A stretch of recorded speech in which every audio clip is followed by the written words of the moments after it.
Hay una tablilla de barro en un museo de Filadelfia que lleva más de 100 años sin que casi nadie la pida ver. No porque sea aburrida, sino porque lo que dice en su primera columna es demasiado incómodo para tomarlo como simple mitología y demasiado específico para descartarlo como coincidencia.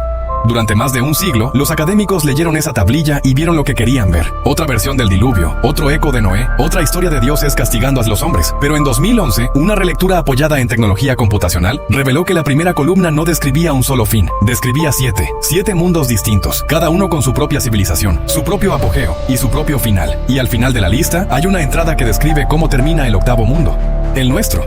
Lo que estás a punto de escuchar no es interpretación libre ni teoría de Internet.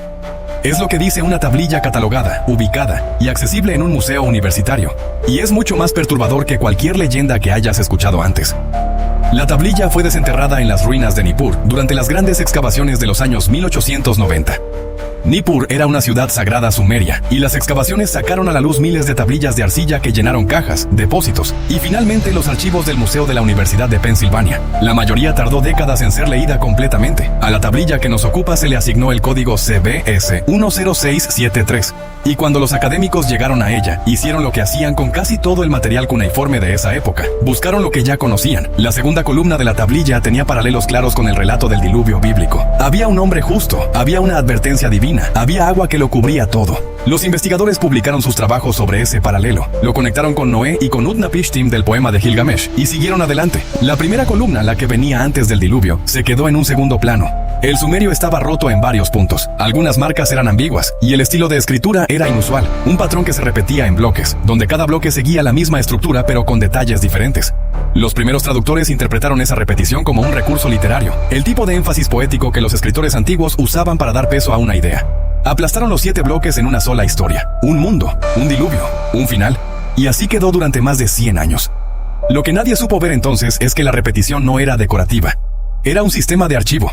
En 2011, el proyecto Cuneiform Digital Library Initiative relanzó el análisis de CBS 10673 con un enfoque completamente diferente. En lugar de leer la tablilla con ojos entrenados en literatura antigua, el equipo usó herramientas de análisis computacional para comparar cada marca ambigua contra una base de datos de más de 90.000 textos cuneiformes conocidos. El resultado cambió todo lo que se pensaba sobre esa primera columna. La repetición no era poética, era funcional. Cada bloque seguía el mismo esquema porque cada bloque describía lo mismo.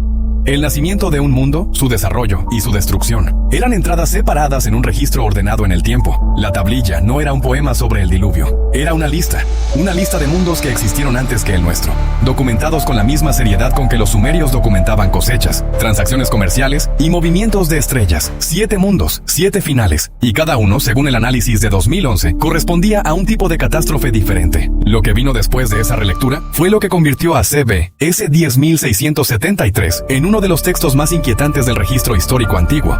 Porque cuando los investigadores comenzaron a cruzar las descripciones de la tablilla con datos geológicos, paleoclimáticos y arqueológicos modernos, las coincidencias no eran vagas, eran específicas, eran verificables, y en varios casos eran imposibles de explicar como simple inventiva literaria. El primer mundo que describe la tablilla se llama Eridu. No es la Eridu que aparece en las listas de reyes sumerios. Es una versión anterior, más antigua, que los propios sumerios describían como un lugar que existió antes de que el tiempo comenzara a contarse.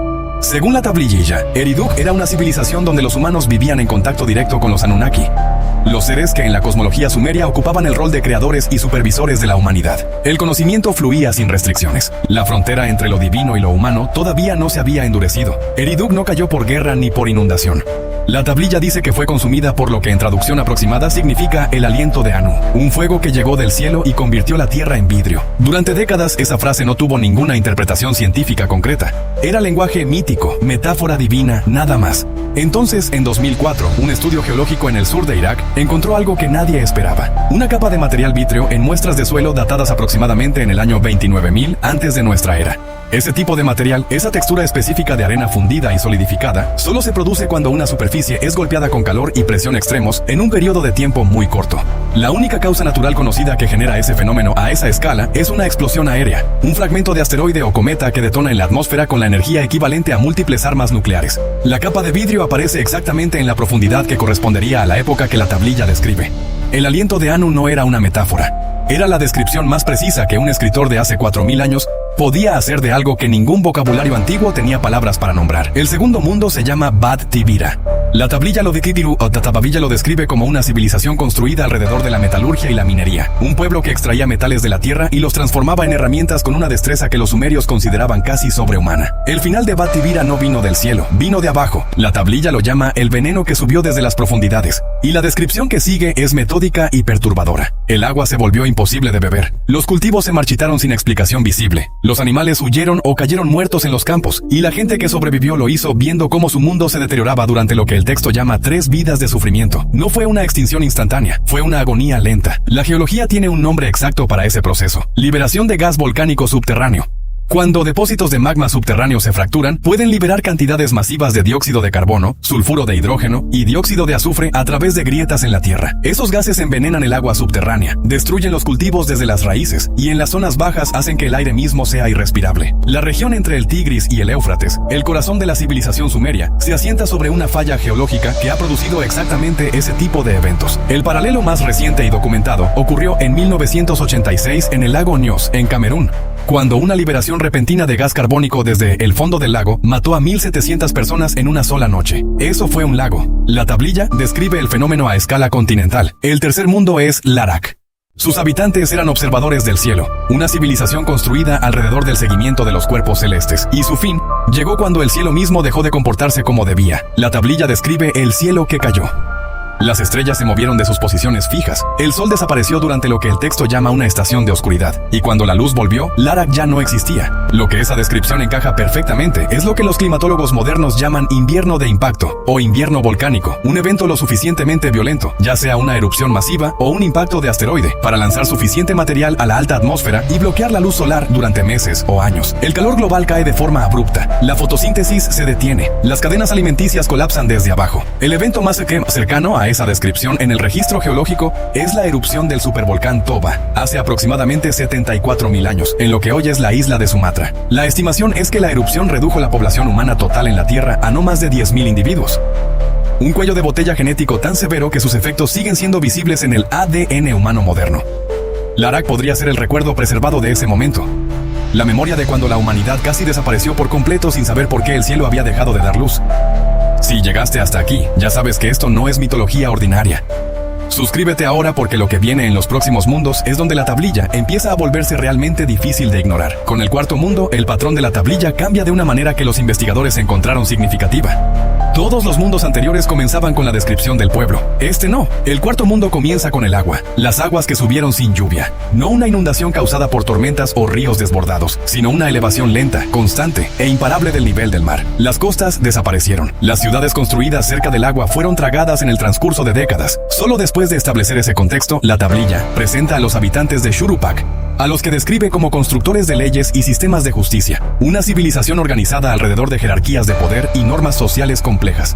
Se dispersaron tierra adentro, dice la tablilla, pero nunca volvieron a reconstruir su mundo. Lo que esa descripción reproduce con precisión asombrosa es el proceso de inundación costera causado por el deshielo al final de la última era glacial, entre el año 14.000 y el año 8.000 antes de nuestra era. El nivel global del mar subió más de 120 metros, a medida que los mantos de hielo continentales se derretían. En algunos periodos, el agua avanzaba 4 metros por siglo, lo suficientemente rápido para que una generación viviera la inundación de la costa donde había nacido su abuelo. El Golfo Pérsico es el caso más dramático. Durante el punto más frío de la última era glacial, era una llanura verde y fértil recorrida por ríos. Hoy está bajo 30 metros de agua. Si existieron asentamientos humanos en esas orillas antiguas, están exactamente donde los sumerios dijeron que estaban, en el fondo del Golfo. El quinto mundo regresa a Shurupak, el mismo nombre, pero una versión diferente, y su final no es el diluvio que se ha contado siempre. La tablilla describe el hielo que se movió, una fuerza que aplastó ciudades, empujó pueblos enteros hacia el sur, y transformó el paisaje de forma irreversible. Primero llegó el frío, luego el hielo que avanzó, luego, cuando el hielo retrocedió, las inundaciones. Ese orden importa, no es un diluvio enviado por un dios enojado, es la descripción de un ciclo glacial completo, comprimido en una narración coherente por personas que lo vivieron en carne propia. Lo que los sumerios transmitieron a través de generaciones como la historia de un diluvio divino era en realidad el recuerdo acumulado de miles de años de cambio climático catastrófico, el avance del hielo, la destrucción que dejó a su paso y el colapso hídrico del deshielo.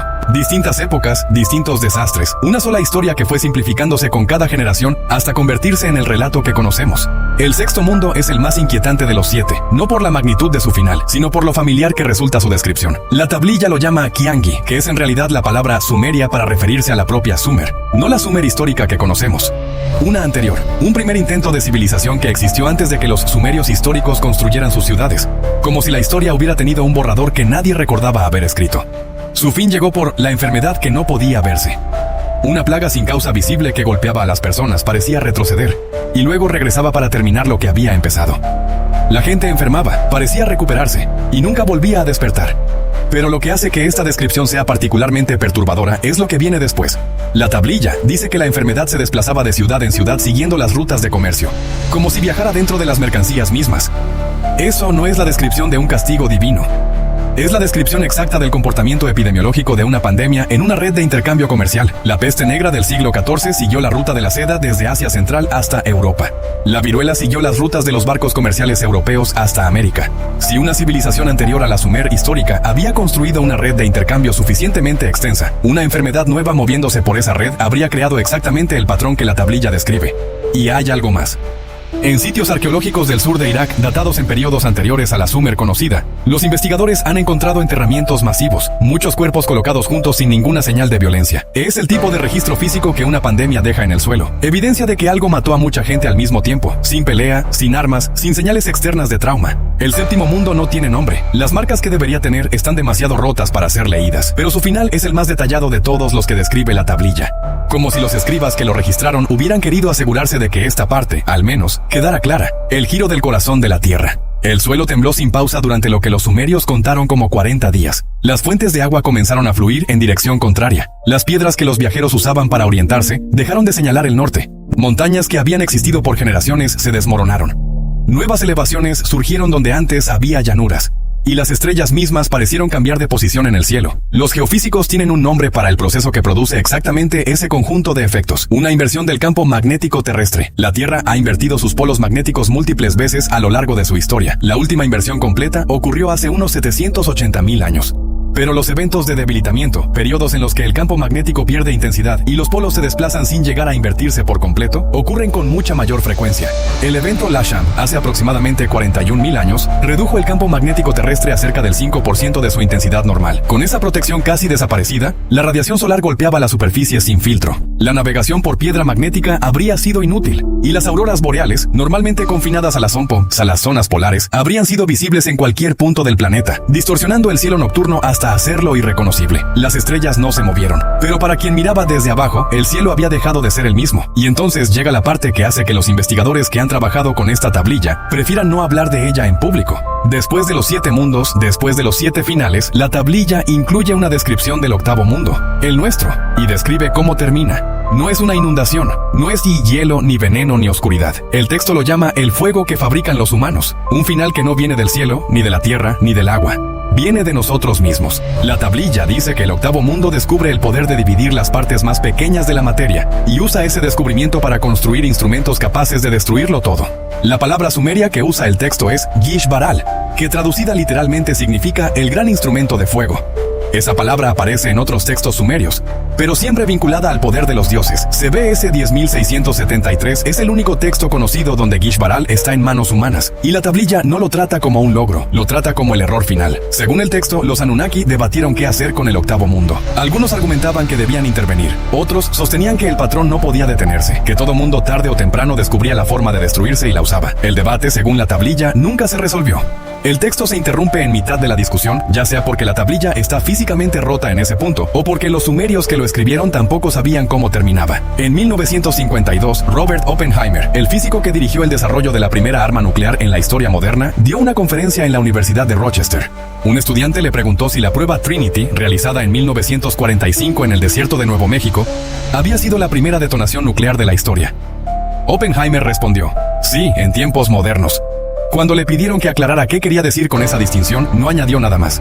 Las personas que lo conocían bien señalaron después que Oppenheimer era un estudioso del sánscrito que había leído el Bhagavad Gita en su idioma original. Conocía los textos antiguos de la India que describen armas de fuego divino capaces de destruir ciudades enteras. Armas cuya descripción se parece considerablemente a lo que CBS 10673 llama Gish Baral. El Mahabharata, la gran epopeya india, describe un arma llamada Brahmastra que producía una columna de humo y fuego tan brillante como 10.000 soles. Lo que venía después coincide con lo que hoy reconocemos como exposición a radiación, pérdida de cabello y uñas, alimentos que se contaminaban sin razón visible, y soldados que habían sobrevivido el impacto inicial que morían semanas después sin heridas visibles. El Mahabharata no presenta esto como ficción, lo presenta como historia, como el registro de una guerra que realmente ocurrió en una era anterior del mundo.